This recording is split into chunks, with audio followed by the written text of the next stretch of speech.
What's up, guys? Barry Gaming here, back with some more Genshin Impact, and today we're going to be doing a follow-up to yesterday's tier list. Yesterday we went through and did a general tier list of heroes you should go for when you're starting out the game. Again, there's plenty of 4-star heroes that will bring you all the way to the end game. The 5-star heroes are all very strong. If you get one, there's a good chance you want to use them. But the tier list doesn't give you the breakdown of, yes, they might be an S tier hero, but what's their role? What type of role do they play on your team?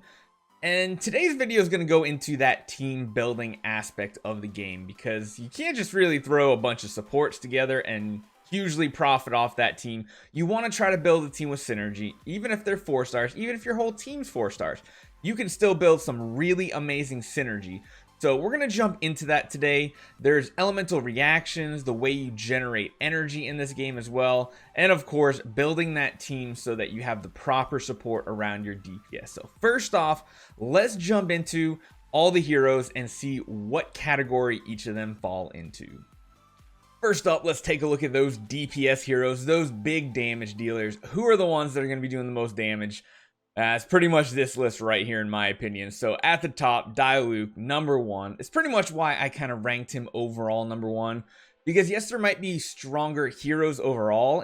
It's debatable. But Diluc is by far the best damage dealer in game. He is a pyro hero. He is that amazing melee hack and slash type hero. I love him. You guys know that. He's my favorite hero in the game. Favorite character. So he's number 1. Qixing, Zhangling, and Zhao would probably be the follow-ups to that. Yeah, I wouldn't put any Hydro very high up in this list, but you can see Bennett, Yun, Klee, Razor, they're all pretty solid. The C tier, I mean, if you need to use them, you can. I know plenty of people have gotten through the entire game with Bidu, so it's not saying you can't. Same with heroes like Noelle. It's again a game where you can really use any hero you want. If you enjoy the hero, if you like looking at them, you like their skills, go ahead and use them, because really any of these damage dealers are going to get you to the end game, while heroes like Diluc and Qixing, they're going to be ones that can really carry you into the end game content as well. So definitely look for that as you're doing your summons and trying to pick heroes that you want to build. One big thing is, do not build too many heroes at the same time. Try to concentrate on one potentially of each role that synergize with each other. Let's jump into the next category right now. So support heroes. These are going to be very, very important based on which hero you're picking to be your DPS hero. These are going to be heroes in this list that have special elemental reactions with your DPS hero, gives utility, buffs, debuffs, things like that. Usually the best ones are heroes that are, I know I say heroes all the time, but characters that essentially don't require a lot of uptime in combat and have persisting effects when they leave combat. A great example is if you do have someone like Diluc and you have Zhangling in, when she switches out, she gives a bonus to pyro damage. Effects like that where they don't have to be in combat very long to have a good effect on your DPS hero is really, really good. As you can see, the top 2 in my opinion as well, Fischl and Venti, they are amazing. They are kind of 2 of the easiest to get if you are doing summons, because you can do that Venti banner.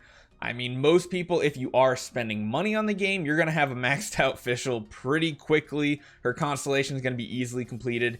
If you're free to play, she's still not that hard to get as well, and she is probably one of the best heroes you can grab. Venti, again, also great if you can manage to get a little lucky and get those 5 stars. Mona can be great as well. Zhangling, in my opinion, if you're using Diluc, is like the number 1 hero to go with as your number 2 hero. Her paired with Diluc can be absolutely amazing. We will go over some teams that are great synergy together. The rest are decent. The big standout is Amber down the bottom. Really doesn't synergize with anybody that well and is just kind of the bottom of the barrel tier. Yes, it's simple as that. It's the first hero you get part of your team for free, so it's not going to be a great hero to go with. So let's jump into the last category of healers. So the healers, I mean, that role is pretty self-explanatory. They're going to be the ones healing your team. There's not that many in the game right now. Right now, there's about 4 healing characters. Again, you don't really need a healer on your team. It can help you as you get to the end game, but a lot of content, you don't really even need it. One thing to consider is you don't need a healer either if you're going for a straight up damage boost composition. It might be better bringing another support hero that'll synergize with your main damage dealer. But if you do want a healer, here's the 4 of them. You have Chi-Chi at the top, number 1. It's the 5-star. She's great. She does an amazing job healing your team. But if you are going more of the free route, Barbara can be very, very strong and is another one you can get from summons pretty easily. Jean is great, and then Noelle, of course, can be up there as well. Again, healers are probably the ones that I would say are not required. Mainly, you want a damage dealer, 2 to 3 support, and then maybe a healer, depending on what you're going for your overall team composition. So, let's jump into some example teams based on different elements, and we'll talk about those. So these right here are pretty much examples of teams that help synergize how heroes interact. Are they the best compositions? No, but they do have basic synergies that will help. Of course, that Pyro one, the one that I love so much. You guys are going to hear it and probably be sick of it by the time you're done watching my videos. But Diluc with the Pyro synergy, Fischl and Venti, gives you a lot of support, gives you a ranged option, amazing melee damage with the Pyro. Like I said, Zhang Ling, when she jumps out of combat, increases Pyro damage, so she only has to be in and swapped right back out. Really great synergy. I would say out of all of these teams, I feel like this team is probably the one that you won't be able to achieve easily as free to play. The Pyro lineup to me seems like it's very, I guess you would say pay to win in a way, because it is a gacha game at the end of the day. But yeah, I mean, it's definitely one of the teams that's going to take a lot of summons to try to accomplish this. I have this team, but again, if you guys didn't see it, 250 summons. It's not cheap to get in a team like this. So yeah, that one's great. The Cryo team is probably a little bit easier to achieve, but again, Fischl and Venti, they're still pretty hard to get. You'll notice one thing on all these is you'll have your first support hero being the same element as your main hero. That's just for synergy, for buffs, things like that. It just ends up being really great. Electro is a decent one, but again, you need Chi-Chi. There we go, guys.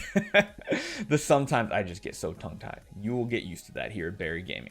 But Electro is another decent one. While Razor isn't my favorite DPS hero, he can do decently. Hydro is one that's kind of on the expensive side too, because getting both Mona, Venti, and Official could be very hard to get.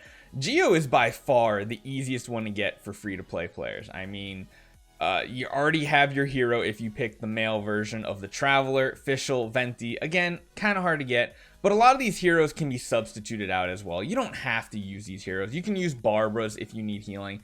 I mean, even someone like Noelle or Jean will do great in these lineups as well. Yeah, I mean, support heroes, most of these have some of the more advanced heroes, the better heroes in the tier list, but if you need to use a Bidu, if you need to use a Lisa, it's not horrible. I would just stay away from, the probably like the B and C tier heroes for your main DPS if you can avoid it. If you can find one of the higher tier PvE damage dealers. I say PvE, but the whole game's PvE. I'm so used to talking about PvE and PvP. It's kind of refreshing that we only have to worry about PvE in this game. But yeah, I would kind of try to stay away from the B and C tier as far as DPS heroes go, unless you absolutely have to use one of them. And if you do, make sure you can try to build some synergy in with them as well. Once again, this is a kind of video to just give you some advice, try to help you make some good decisions throughout the game. Is this the end game tier list? Is this an end game team composition list? Absolutely not. This is just a quick little example of how you can make some synergy on your team. The best way to do it though is find the hero you want, do a lot of research, try to figure out what the best combo heroes are that you have on your team as well to figure out what's going to work out best. So let me know what you think. Do you have any preferences? Let me know what your favorite team compositions are as well. Make sure you guys hit that subscribe button and make sure you go enter both of our $100 giveaways. We got 2 of them going on, so the links are in the description. You got to be a subscriber in order to get us to those sub goals and to be a winner. So make sure you hit that subscribe button before you get out of here, because we will be having at least one Genshin Impact video a day on this channel. So hopefully you guys enjoy this one. Welcome to the Berry family. I'll see you guys next time.